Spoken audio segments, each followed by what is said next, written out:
जज ने लिखा एआई की सहायता से अपना जजमेंट, जिसको हाई कोर्ट में चुनौती दी गई क्योंकि उसमें जो केस लॉ लिखा गया था एआई की सहायता से, वो केस लॉ तो एग्जिस्ट करता ही नहीं था। ठीक है, बिल्कुल काल्पनिक केस था।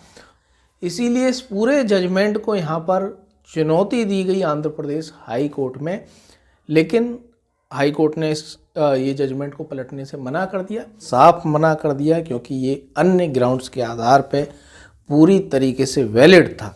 लेकिन आंध्र प्रदेश हाई कोर्ट ने सभी ट्रायल कोर्ट्सों को ये निर्देश दिए हैं कि जजमेंट लिखने के लिए आर्टिफिशियल इंटेलिजेंस एआई का इस्तेमाल नहीं किया जाना चाहिए।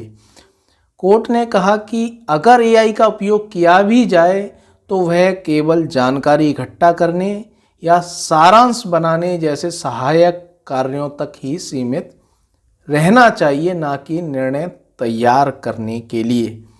तो दोस्तों, एआई पे पूरी तरह निर्भर होना, पूरा जजमेंट का फैसला ही उससे करा देना कि यहाँ पर अभियुक्त बरी होना चाहिए या नहीं होना चाहिए, ठीक है, यहाँ पर इसे पोजीशन मिलना चाहिए या उसे पोजीशन मिलना चाहिए, ये एआई की सहायता से तय करना, ये पूरी तरीके से गलत है कि आप फैक्ट्स यहाँ पर एआई को बता दें और एआई से तय करवाएं। ये बिल्कुल आपको नहीं करना। यही यहाँ पर आंध्र प्रदेश के हाई कोर्ट के फैसले में कहा गया। और जो केस लॉस यहाँ पर बताए जाते हैं, या आपने यहाँ पर तय कर लिया है कि यहाँ पर आपने पूरा यहाँ पर अपना जजमेंट तय कर लिया कि इसके फेवर में होगा या इसके फेवर में होगा, अब आप उसके सपोर्ट में यहाँ पर एआई से यहाँ पर सहायता मांग रहे हैं, इसके सपोर्ट में यहाँ तर्क लिखें, तो ये भी गलत तरीका है।